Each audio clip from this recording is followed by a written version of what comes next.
अंदर लगा हिल्ली तो खरक खरक करी आवाज यही रहे जे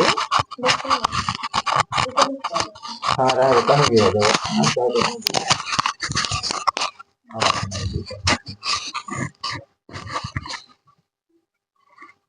हाँ तो हम सही रखा। अस्सलामु अलैकुम वरहमतुल्लाहि वबरकातुहू। बच्चे सलाम करो। अस्सलामु अलैकुम वरहमतुल्लाहि वबरकातुहू।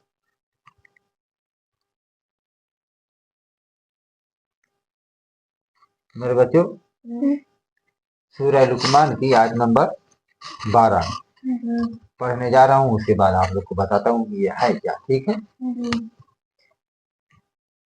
वइज़ क़ाला लुक़मानु लिब्निही वहुवा यईज़ुहु या बुनय्या ला युशरिक बिल्लाह इन्ना शिरका लजुल्मुन अजीम। बस थोड़ी सी आयत करीमा बरकत के लिए पढ़ना जरूरी है। आगे अब हम आपको बताते हैं। ठीक। अल्लाह रब्बुल इज्जत क्या फरमा रहा है, और याद करो जब लुकमान ने अपने बेटे से कहा और वह नसीहत करता था, यानी अपने बेटे को लुकमान अलैहिस्सलाम नसीहत कर रहे थे, बेटा ऐसे नहीं ऐसे करना, ऐसे नहीं ऐसे करना। तो जिससे रब कह रहा है और याद करो जब लुकमान ने अपने बेटे से कहा, तो जिसको याद करवा रहा है वो कौन है, किसको याद करवा रहा है? अपने नबी को याद करवा, अपने नबी पाक सल्लल्लाहु अलैहि वसल्लम की याद करो। आपने देखा है, वो खैर अलग बात है कि आप उनके दरमियान मौजूद नहीं थे, पर आपने देखा है, याद करो। और क्या नसीहत करता था? ऐ मेरे बेटे, अल्लाह का किसी को शरीक ना करना, यानी दो खुदा हैं ये मत कभी कहें। एक अल्लाह एक है, वहदहू ला शरीक है, उसी की इबादत करना, उसी को मानना। बेशक शिर्क बड़ा जुल्म है, यानी बहुत बड़ा गुनाह है। शिर्क यानी दो खुदा है, ये बहुत बड़ा गुनाह है। एक अल्लाह, एक खुदा, बस। और हमने आदमी को उसके माँ बाप के बारे में ताकीद फरमाई। क्यों फरमाई? उसकी माँ ने उसे पेट में रखा कमजोरी पर कमजोरी झेलती हुई, यानी जब बच्चा पेट में होता है तो माँ बहुत तकलीफ झेलती है, बहुत कमजोरी बर्दाश्त करती है, कमजोरी पर कमजोरी झेलती हुई, और उसका दूध छूटना 2 बरस में है। यह कि हक मान मेरा और अपने माँ बाप का। बात हो गई। ठीक। लुकमान अलैहिस्सलाम क्या कह रहे हैं अपने बेटे से कि बेटा अल्लाह के साथ किसी दूसरे अल्लाह को साझा मत करो, एक अल्लाह को मानना, उसके अलावा दूसरे किसी को मत मानना। अल्लाह एक, और दूसरे किसी खुदा को शरीक करोगे, ये बहुत बड़ा जुल्म है और बहुत बड़ा गुनाह है। इसके बराबर कोई गुनाह नहीं, इसके बाद ही सारा गुनाह। सबसे बड़ा गुनाह है शिर्क, यानी किसी और खुदा को शामिल करना, कि ये भी खुदा है, ये भी खुदा है, ये सबसे बड़ा। और अपने माँ बाप के बारे में लुकमान अलैहिस्सलाम कह रहे हैं कि बेटा अपने माँ बाप की कदर करना। क्यों करना? तुम्हारी माँ ने, जब तुम अपने माँ के पेट में थे, तो तुम्हारी माँ ने बहुत तकलीफें झेली, बहुत तकलीफें झेली हैं और बहुत परेशानियां उठाई हैं। अब पैदा होने के बाद भी बिटिया, अभी तुम दोनों उस दिन दुकान पे गए थे, कितना बड़ा बच्चा देख कर आया होंगे।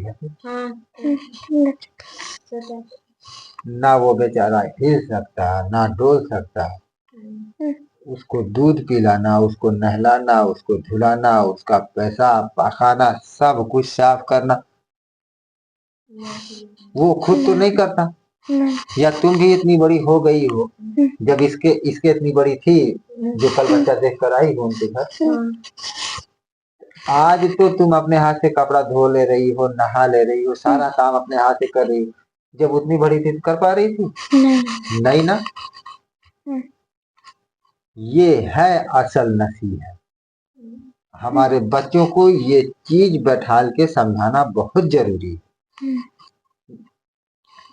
तो माँ बाप का कितना बड़ा एहसान है, अब माँ बिलखुसूस माँ का कितना बड़ा एहसान है कि जब हम कुछ भी न थे, तुम्हें समझाने के लिए तुम उस दिन बच्चा देखकर आए, उनके घर पैदा हुआ है, तो तुम्हारी माँ तुम्हारी खिदमत कर रही है, तुम्हारा नहलाना धुलाना दूध पिलाना तुम्हारा पेशाब पैखाना सब कुछ साफ करना माँ ही करती है ना। तुम तो किसी लायक भी नहीं है। वो पाल पोस कर इतना बड़ा किया तुम्हें कि आज तुम अपने हाथ से सारा कुछ कर पा रहे हो। तो अपने माँ बाप का एहसान मत, और खास करके अपने माँ बाप का माँ का एहसान मत। बड़ी मशक्कत से तुम्हें पाला, बहुत मशक्कत से पाला, बड़ी मुसीबतें झेली। मिसाल के तौर पे अभी बिटिया तू बोल रही थी ठंडी लग रही है, साल ओढ़ना चाहती हूँ, यही बोल रही थी ना। अब इतनी सर्दी के मौसम में तुम इतनी बड़ी हो, माँ के बगल में सोई हुई हो, तुमने इधर पेशाब कर दिया, माँ ने इधर तुम भीग गया तो माँ सोच रही ओ मेरे बच्चे को ठंडी लग रही है ना। उसने उठा के इस करवट सुला लिया। अभी तुम छोटी हो, तुमने इधर भी पेशाब कर दिया, इधर भी पूरा भीग गया बिस्तर, कपड़ा भी भीग गया, तुम्हारा कपड़ा भी चेंज किया माँ ने, फिर ये बिस्तर भीग गया, फिर माँ ने अपने ऊपर तुम्हें सुला दिया। मिसाल के तौर पे तुमने अपने माँ के ऊपर भी पेशाब कर दिया, अम्मा तो कपड़ा बदलने जाएगी नहीं रात में। माँ तुमने इधर भी भिजा दिया, इधर भी भिजा दिया, हत्ता कि अपने माँ के ऊपर भी पेशाब किया, वो भी बेचारी माँ बर्फ हो गया, पूरा भीग गया तो ठंडा तो लगेगा। मगर अपने बच्चे का कपड़ा बदल बदल के मेरे बच्चे को ठंड ना लगे, मेरे बच्चे को ठंड ना लगे। सिर्फ ठंडी की जो 2-4 महीने की 2 साल के अंदर 2 बार ठंडी आती है ना, तुम अगर सारी जिंदगी अपने माँ के सामने झुके रहो तो तुम सारी जिंदगी एक रात का बदला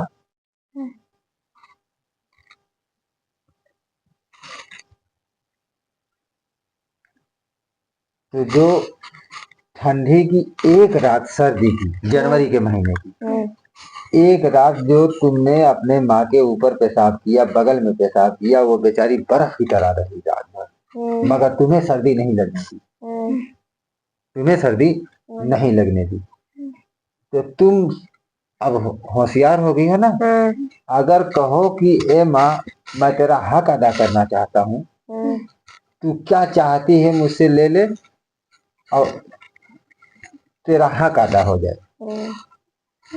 तो एक रात, सर्दी की एक रात में जो ठंडी बर्दाश्त किया तुम्हारी माँ ने, इधर भी तुमने पेशाब किया, इधर भी किया, हत्ता कि अपने माँ के ऊपर भी पेशाब कर दिया, एक रात की सर्द जो तुम्हारी माँ ने बर्दाश्त किया और तुम्हें कपड़े पे कपड़े बदलते रही और तुम्हें सर्दी नहीं लगने दी, तुम एक रात का बदला सारी जिंदगी अपने माँ की गुलामी करती रहो। एक रात की जो ठंड होती है जो माँ ने बर्दाश्त करती हैं, उसका बदला सारी जिंदगी तुम अपने माँ बाप के सामने झुके रहो, फिर भी अदा नहीं। क्यों? वो सर्दी की रात तुम लाके दे सकती हो अपनी माँ को? नहीं दे सकती। या वो जो रात भर तुम्हारी माँ ने सर्दी में बर्दाश्त किया खुद को और तुम्हें सर्दी नहीं लगने दी, क्या वो रात तुम वापस कर सकती हो अपनी माँ को पैसे से खरीद के? या दौलत से, या सोने चांदी हीरे जवाहरात सब कुछ बेचकर वो रात ला सकती हो? नहीं ला सकती ना। या तुम्हारी माँ ने जो दर्द बर्दाश्त किया उस सर्दी के रात में, उस दर्द को तुम वापस कर सकती हो? पैसों से खरीद के, सोने चांदी से खरीद के, या उसको बेच के, किसी भी तरीके से तुम उस दर्द को वापस कर सकती हो? नहीं ना। इसलिए सारी जिंदगी अगर माँ बाप के सामने झुके रहो तो सिर्फ एक रात का बदला नहीं दे सकते जो सर्दी में गुजारा तुम्हारी, जो सर्दी में गुजारा। इसलिए तुम अगर हमारे माँ बाप करें बेटा ऐसे नहीं ऐसे करो, ठीक है माँ, बेटा ऐसे नहीं ऐसे चलना, ठीक है माँ, क्यों? इसका भी वजाहत कर सकते हैं।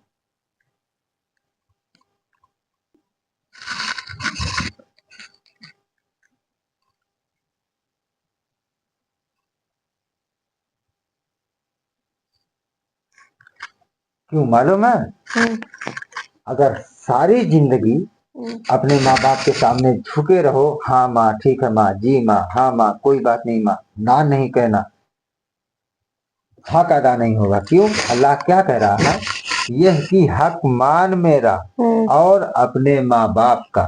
जब अल्लाह रब्बुल इज्जत कह रहा कि अपने माँ बाप का कहना मान, तो मैं कौन हो रहा हूँ इनकार करने वाला? तो इसका मतलब है कि सारी जिंदगी अपने माँ बाप के आगे झुके रहो, हाँ हाँ करते रहो, उस एक रात का बदला नहीं दे सकते, उस एक रात का बदला नहीं दे सकते। ये है असल नसीहत अपने बच्चों की, ये है असल नसीहत अपने बच्चों के लिए। अगर वीडियो पसंद आए तो एक लाइक जरूर करके जाए, इंशाल्लाह ऐसी ही वीडियो आती रहे। क्यों बेटा? एक लाइक तो बनता है।